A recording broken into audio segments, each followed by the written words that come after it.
Welcome to the African Tales, and this is the story of the sick little Hyrax.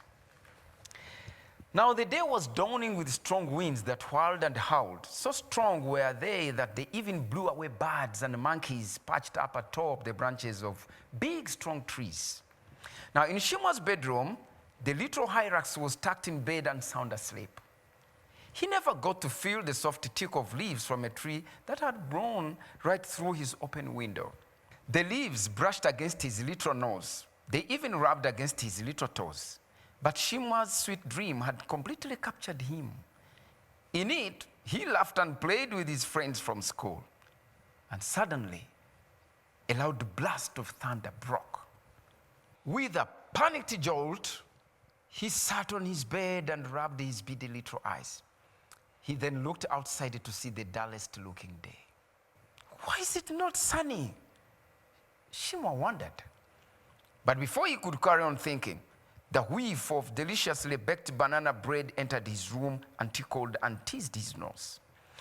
Shimwa licked his lips, then jumped out of bed. He ran down the stairs and into the kitchen where he met his mother, who had laid out the most wonderful spread.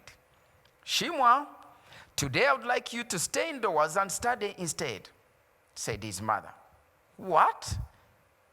Shimwa interrupted. Son, the day is going to be windy and rainy, and I wouldn't want you to get sick with a bad cold or sore flu. But I want to go outside and play, especially since today is a school holiday, he protested.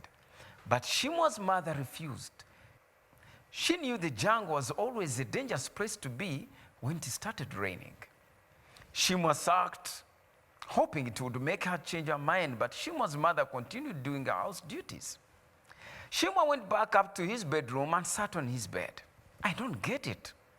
The day doesn't look as threatening as mother said, he thought to himself, when suddenly a streak of lightning flashed across the darkened sky, followed by a blast of thunder. Shimwa jumped into the covers of his bed and shook. I'm not afraid of you. Shimwa cried out, then mustered up the courage to walk up to his window pane. There, you see? I'm not afraid of you.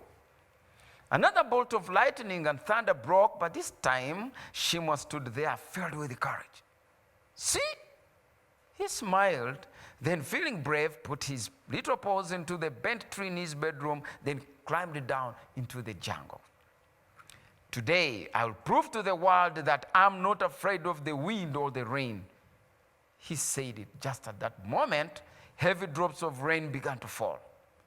I'm not afraid. No, I'm not afraid of anything, Shimwa said in a defiance as he marched further on into the jungle.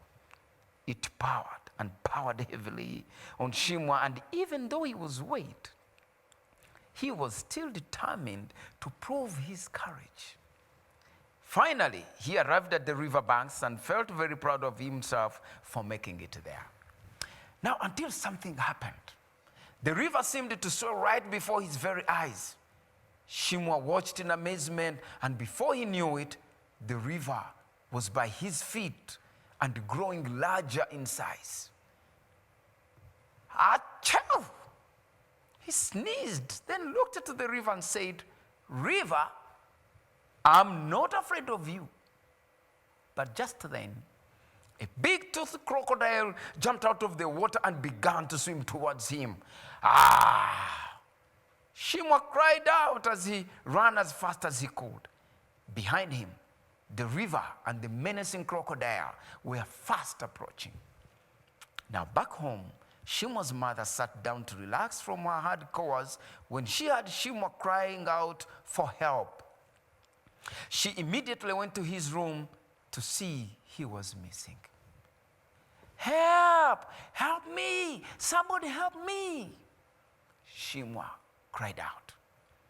She ran to the window to see the danger Shimwa was in, and without a moment to waste, she climbed down the bearing tree by his window, and just as Shimwa was approaching, she grabbed a hold of him and pulled him into his room. Shimwa watched the river and the crocodile swept away to parts of the jungle unknown. Shimwa, you are wait. Are you all right? his mother asked as she hoisted him into his bed. Now he looked up, and all he could manage to say was a big achoo. Oh, now look, you have the flu. Do you see why I told you not to go out when it's cold and raining? Shimwa nodded, then hugged and thanked his mother for saving his life. I'm sorry, Mama. That is something I will never do again. Do you promise me? She asked. He nodded back and said a bit, achoo. Loving as always, she hugged him and put him into bed.